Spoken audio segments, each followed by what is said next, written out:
Hello, welcome to the self-learning platform by Dr. Shishma Singh. Today we start Unit 8 Muslim Thought.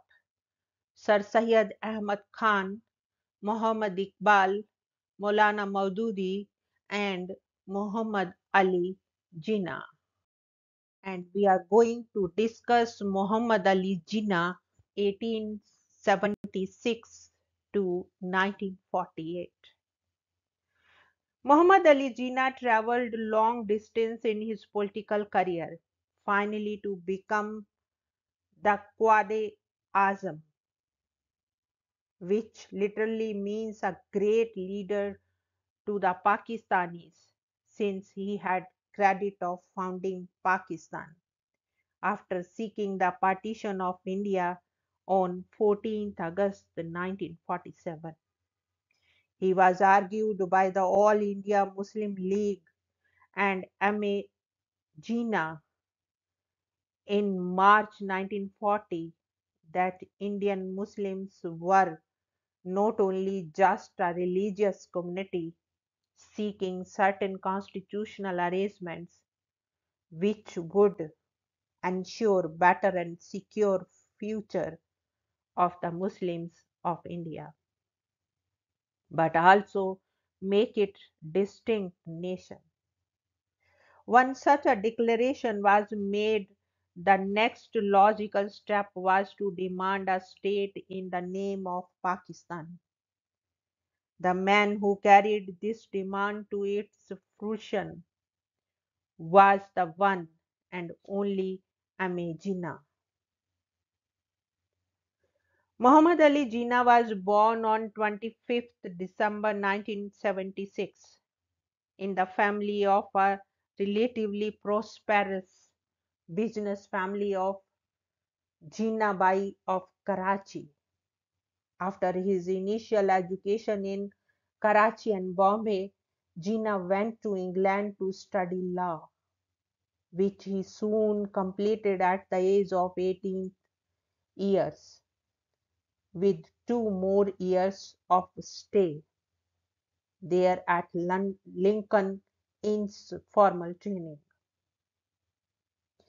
At the age of 20, he returned to India to join the bar, first in Karachi and later in Bombay, and soon established himself among the legal fraternity of the city. Jinnah became a part of the Congress-led politics by joining the party in 1906. At the annual session of Congress the same year, he acted as the private secretary to Dadabhai Naorozi, who was the president of the Indian National Congress for that year. Around this time, he was largely given to a liberal worldview and strongly believed in the constitutional process.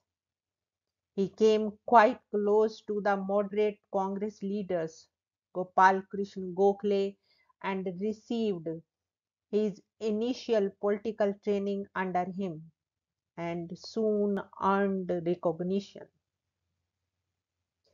He was a part of the battery of lawyers who defended Lokmanya Tilak in 1908 when he was prosecuted by the British.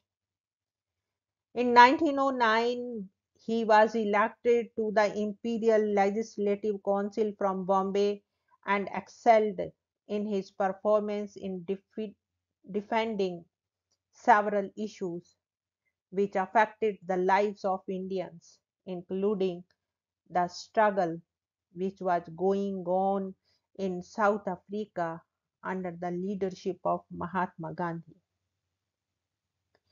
He spoke about the harsh treatment meted out to the Indians there.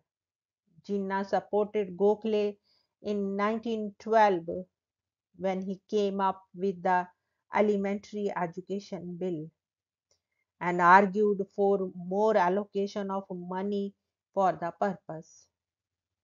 While Jinnah was still in the Congress, he joined the Muslim League as well on the suggestion of Maulana Muhammad Ali and Wazir Hussain in 1913. However, before joining the League, he ensured that joining it never meant any compromise on the larger nation cause as espoused by Congress. The same year, he was instrumental in accepting the Waqf validating bill by the then Viceroy, which was meant to safeguard the interest of the beneficiaries of the Muslim families' trust against the folly of any one member of the family. This particular act of Jinnah earned him recognition among the Muslims. Now, the next point is Hindu Muslim unity. Just like Sayyid Ahmad Khan, Jinnah was also keen to work for the well being of the Muslims. However, his concern for the Muslims was not meant to be at the cost of the Hindu Muslim unity.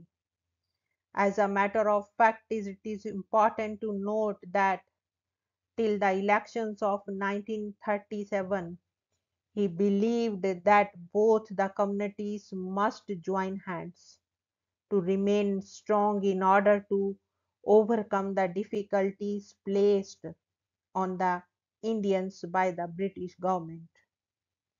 Some reflection in this regard was manifest at the time of the Lucknow Pact of 1916, which envisaged a certain seat sharing formula between the Hindus and Muslims, in which the Muslims gained better advantages in Muslim minority provinces such as United Provinces, while they had conceded more ground to the Hindus and others in the Muslim majority provinces such as the Punjab and Bengal.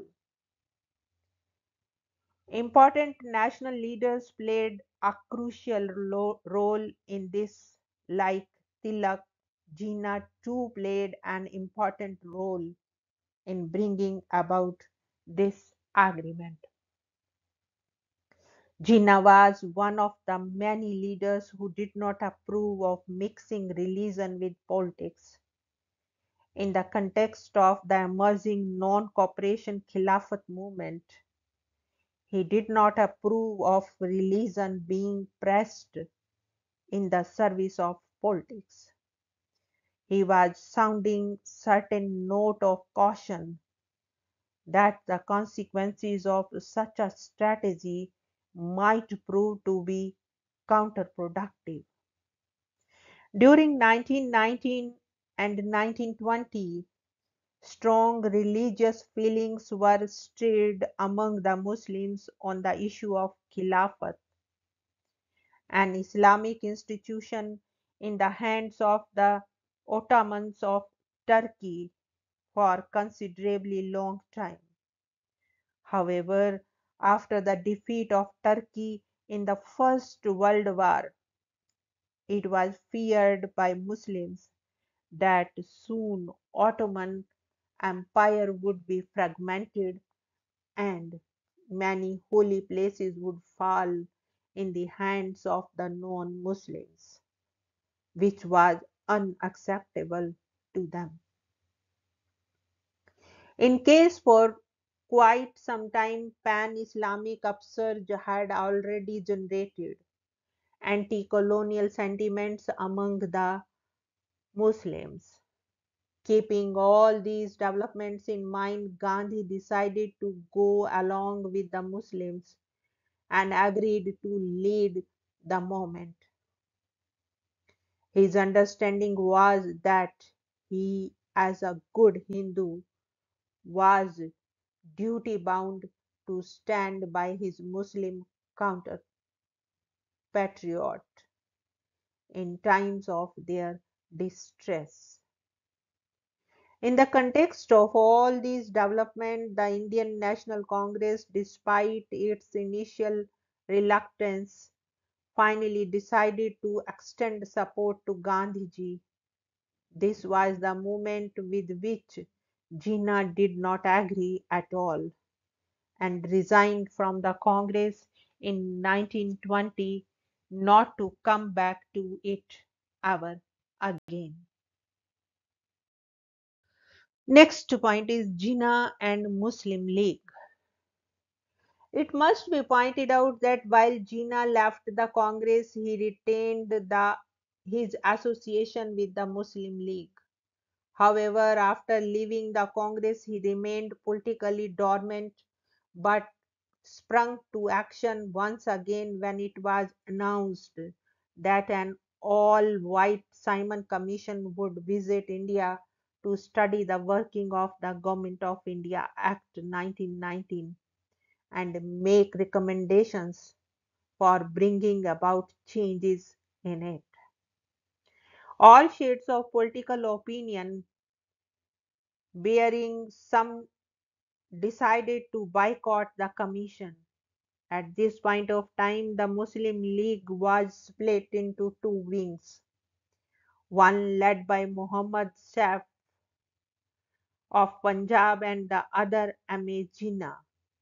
The Safi wing of the League agreed to cooperate with the commission, whereas the Jinnah faction decided to go along with the Congress in boycotting it. In view of these developments, it was resolved that instead of cooperating with the Commission, Indians would work out their own constitution acceptable to all. In the context of this resolve that Indians would work out their own constitution, various groups activated themselves to come up with proposals which might be given some consideration while preparing the constitution.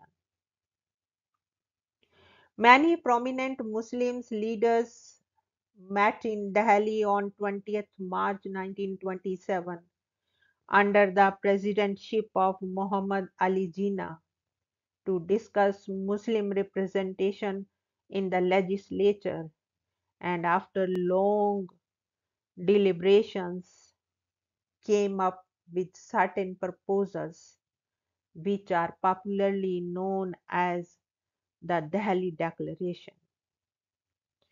It was for the first time that many Muslim leaders had agreed to give up separate electorates, which was considered a stumbling block in bringing the two important communities together.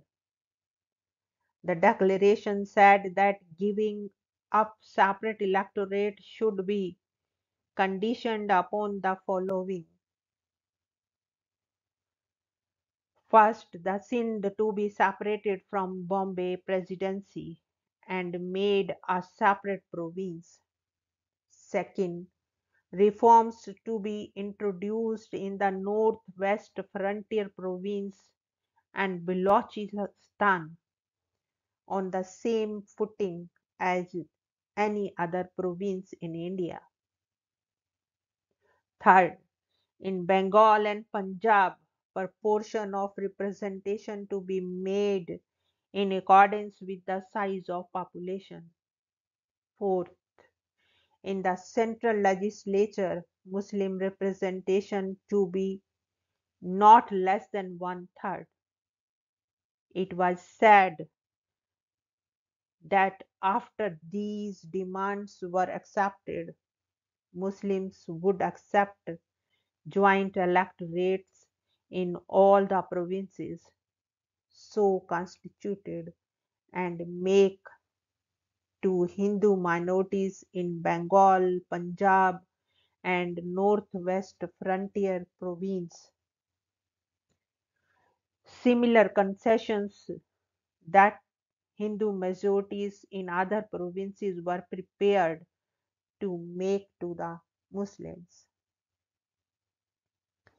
The Madras session of the Congress held in December 1927 broadly accepted the suggestion made in the Delhi Declaration and gave assurance to Muslims that their legitimate interest would be secured by reservation of seats in the joint electorate on the basis of population in every province and in the central legislature. It had also agreed to other proposals regarding Sindh, Northwest Frontier Province, and Balochistan. In order to work out a constitution, an all party conference was constituted, which in turn constituted a drafting committee under the chairmanship of Motilal Nehru. In the course of deliberations and consultations with all the concerned parties, it came to the fore that despite the Congress approval of the Delhi Declaration, the Hindu Mahasabha was not willing to concede demands raised by various shades of Muslim opinion. As a result, in the final report, which is popularly known as the Nehru Report, these issues were ignored, thus causing disappointment to many Muslim groups. However, in order to get the final approval of the said report, an all party conference was convened in Calcutta in December 1928. In this meeting, Jinnah made a fervent plea with members present there that for the sake of unity among the communities, particularly the Hindus and Muslims, it is absolutely essential to our progress that Hindu Muslim settlement should be reached and that all communities should live in friendly and harmonious spirit in this vast country of ours. He further added by way of caution, majorities are apt to be oppressive and tyrannical, and minorities always dread and fear that their interests and rights, unless clearly defined and safeguarded by the statutory provisions, would suffer. Jinnah was shouted down in this all party conference. With disappointment, Jinnah came back to Bombay and soon after left for England with an intention to settle down there practicing law. This episode was a turning point in the political life of Jinnah, determined to stay in England but on the persuasion of Liaquat Ali Khan, the future first Prime Minister of Pakistan. Jinnah decided to return to India in 1934. Soon he was elected as the permanent president of All India Muslim League. He worked hard to expand the social base of the league. There was one opportunity to test the electoral strength of the league in the context of 1937 elections, which was held under the provisions of the Government of India Act 1935. The said act was severely criticized by all, including Jinnah. Yet, many, including the Congress, thought of using this opportunity to test their respective strengths. The Muslim League could secure only 109 out of total 482 Muslim seats in all British Indian provinces. It was nowhere close to forming the majority in Muslim majority provinces. It turned out to be a sad commentary on the League's performance in the 1937 elections. Combined with such dismal performance, League was alarmed by the Muslim mass contact program of the Congress and feared that such a program would undermine its claim to represent Muslims. Coupled with this, there were also two unsuccessful attempts to form coalition ministries in Bombay Presidency and United Province. The Muslim League adopted an aggressive attitude towards the Congress, and the Congress led ministries in various provinces. It charged them of pursuing anti-Muslim policies and started describing the Congress as caste Hindu party instead of national party. Next point is two nation theory. In its opposition to the Congress, the Muslim League crossed all limits and finally came around to the idea of describing the Muslims of India not as a religious community or a minority in a Hindu majority country, but a distinct nation. Thus, according to the League's formulations, India was home to not one but two nations, which led the demand that India be partitioned so that there could be separate homeland to Muslims as well. This understanding was put to crystallize in the annual session of Muslim League held in Lahore on 23rd March 1940. The resolution adopted here is popularly known as Pakistan Resolution or Two Nation Theory.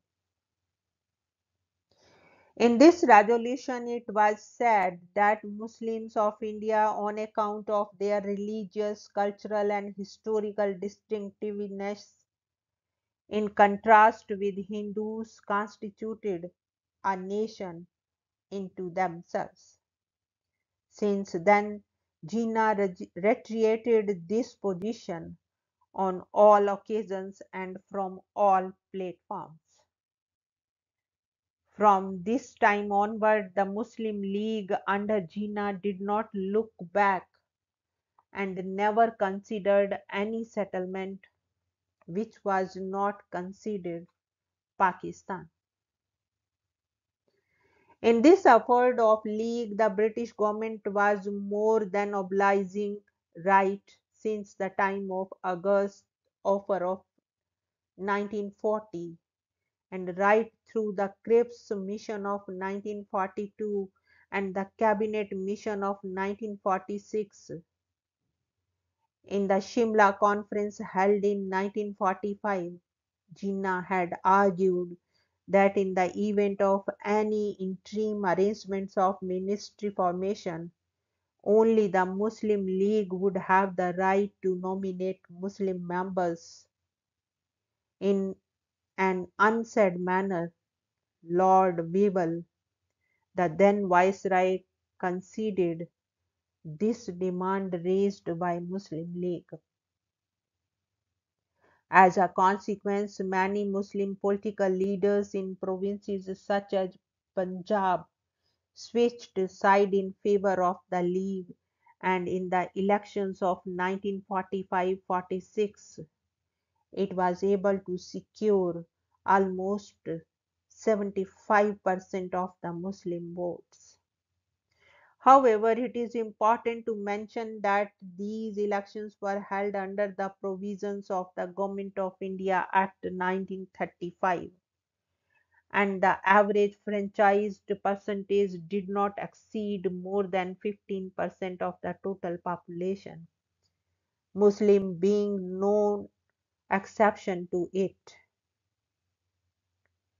It is pertinent to recall that there was opposition to Jinnah's formulation of Muslim constituting a nation from within the Muslims, apart from the Congress and others.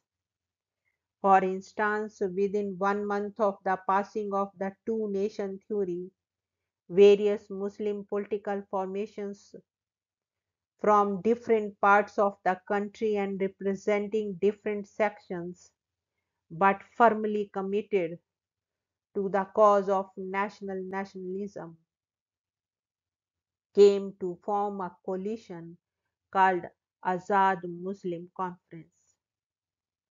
In April 1940, a huge convention was organized in Delhi where two nation theory was challenged. It was argued that while Muslims were a distinct religious community with their cultural worldview, they did not constitute a nation as claimed by Jinnah and the Muslim League. In several places, the League had to face electoral challenge from the constituent of this Azad Muslim Conference. For instance, in Bihar, six Muslim League candidates were defeated in the provincial elections in 1946 by the candidates of All India Momin Conference, a body of Muslim weavers, Jamaat-ul-Ulema Hind, a body of Muslim theologians, too kept on challenging the League for its demand for partition. It vehemently argued that the Muslims were not a nation but a religious community and it was an integral part of the single territorial nationhood along with the rest of the people of India. Now we move to summary of the unit. In the preceding pages, we have discussed the emergence and evolution of the Muslim thought only with reference to four persons. In all cases, we have noticed that these thoughts were mixed entities since they were continuously evolving in the context of certain historical developments. In many cases, some thoughts of these men became irrelevant while in others they persisted. However, it is important to underline that Sir Syed was more concerned about securing the future of Muslims through modern education and reconciliation with the British. In case of Muhammad Iqbal and Maulana Madudi, we find that they were more concerned with the theological aspect of Muslim life. They both treated nationalism outside the pale of Islamic principle of life. But Muhammad Ali Jinnah essentially focused on the political dimension of the collective life of the Muslims. He started well in tune with Indian nationalism, but in due course of time adopted a belligerent attitude and called Muslims a nation, therefore justifying the demand for partition of India and the making of Pakistan. It is important to bear in mind that while these four were important figures who attempted to influence the thought process and political developments, there were many others in their contemporary times who held diametrically opposite view to all these. At the same time, let us bear in mind that since the Muslims were not a homogeneous community, no single individual or formation could ever make a legitimate claim to represent the entire community in the realms of thoughts and politics. We have to take into account diverse voices emanating from equally diverse society such as India's without any exception. Now we want to wind up this lecture and we have come to the end of the unit. Thank you so much for your attention.